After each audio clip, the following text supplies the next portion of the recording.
Welcome to the Feels Like Home Show Artist Talk, featuring myself, Amanda D'Agostino. I'm an oil painter and member, and my friend, photographer Terree. So just to get it started, I really think when I think about home, I think about the ideas or the concepts like creativity, imagination, and magic. So for me, being somewhere that helps me tap into those ideas really feels like home to me. For instance, I love the color purple. So not the book, not the movie, but the color itself. You will see purple in every single one of my paintings that are here in this show, and pretty much broadly in my work. I love purples. I work with all different types of purples, whether they're desaturated or super saturated. Purple makes me feel like home. Another thing that makes me feel like home is honestly being immersed in nature. It's one of the reasons I moved up here to Schuylkill County, and all of the work that you see here in the show that's mine is absolutely grounded in this beautiful place. Being around the trees, being in nature, being in fields, being in my garden, being around the flowers, just being immersed where there's more trees than people, the world makes sense to me there. So I try to bring that sensibility to my landscapes, my rural landscapes, my night scenes, my garden scenes. However, one of the things that I'm not is a realist. So I really love pushing color. I love tapping in, using color to tap into the feeling of a place or an idea rather than just replicating what I see in front of me. It's representational.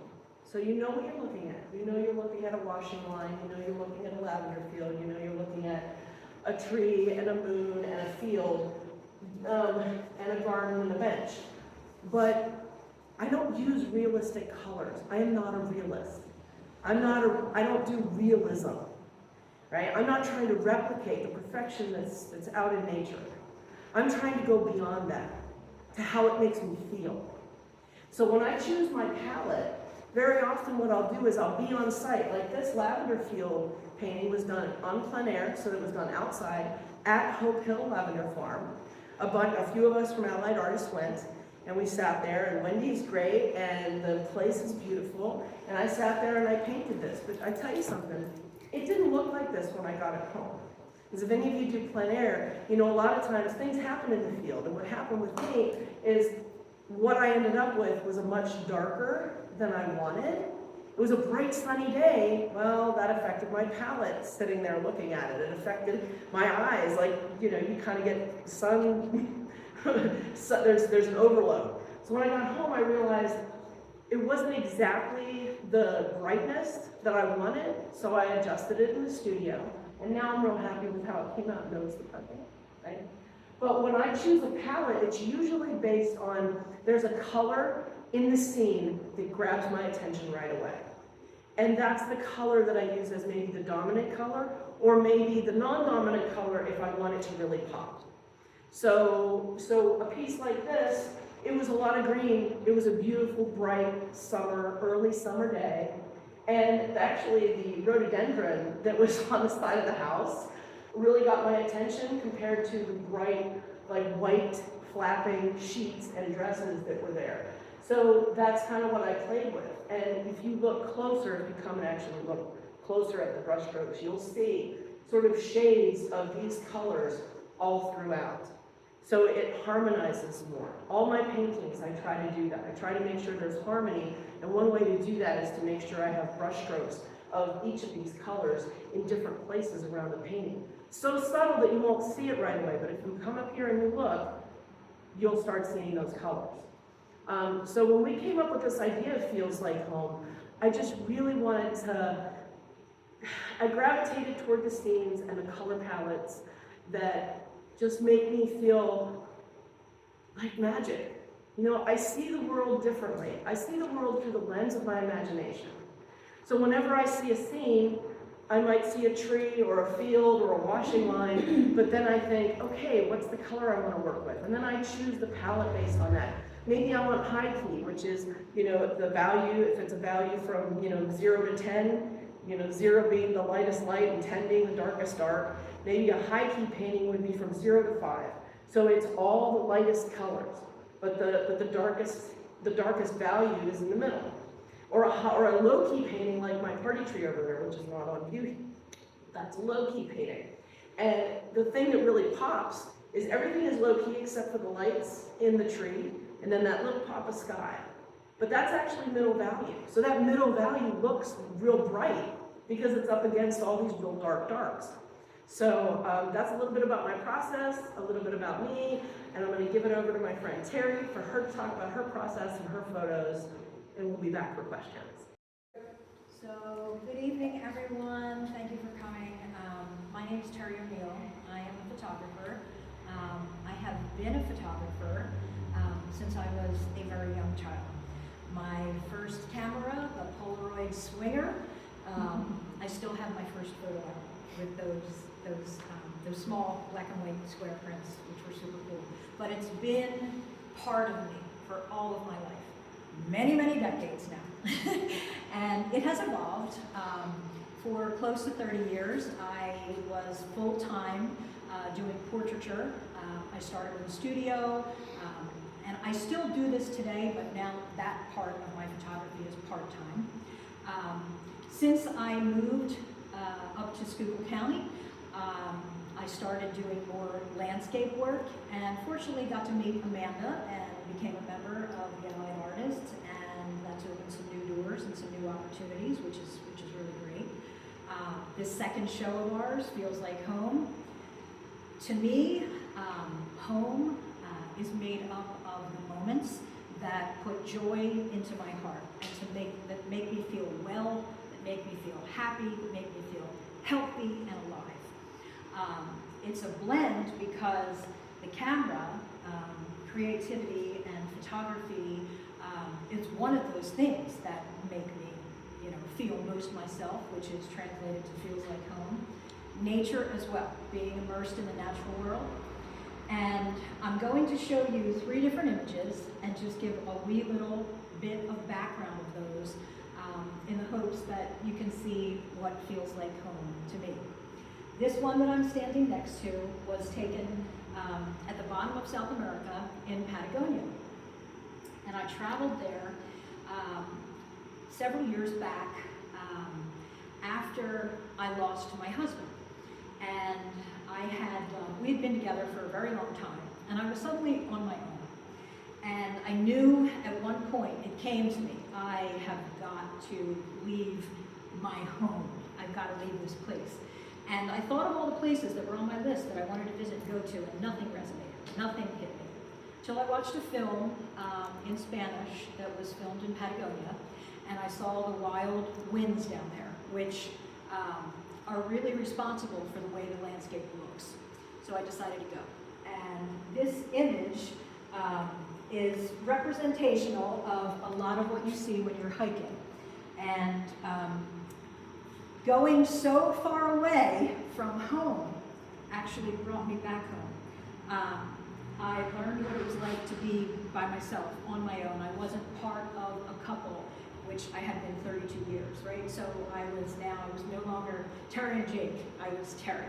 And I met everyone that I met was just me, and there was no backstory to tell, I was just in the moment.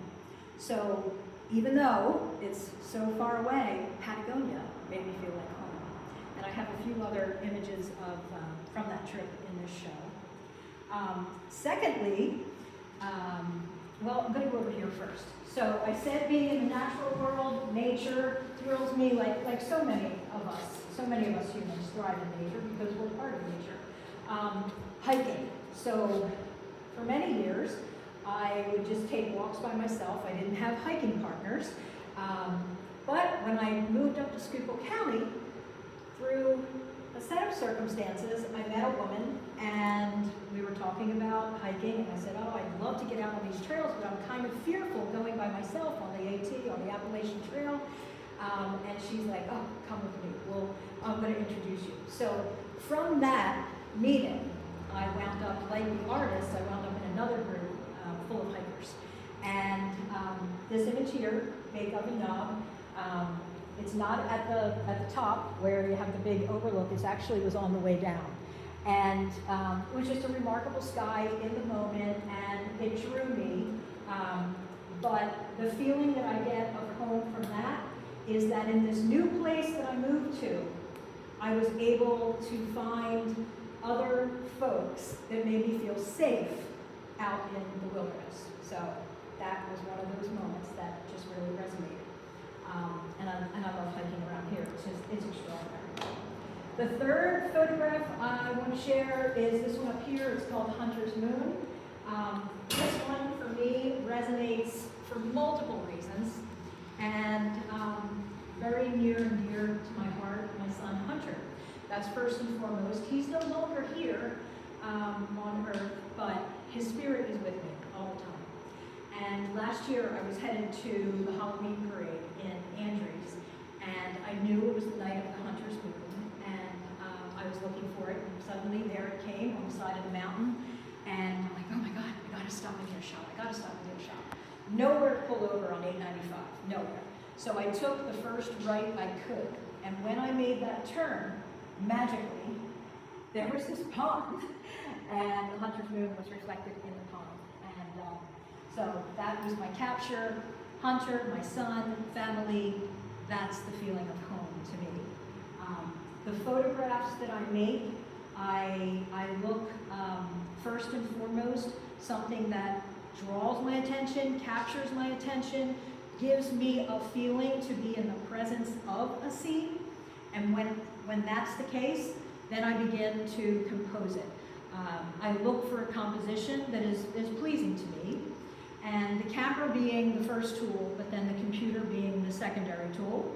And I utilize Lightroom, Adobe Lightroom, and Adobe Photoshop to help me get the values of the colors and the light, the contrast, get things balanced, but then also give, similar to what Amanda said, so that's a scene that did exist, but I like to make it my own.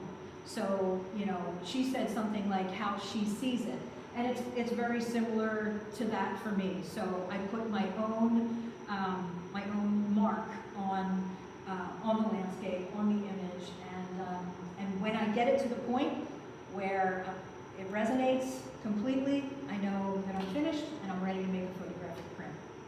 So, and then the other part is framing. I absolutely love picture frames.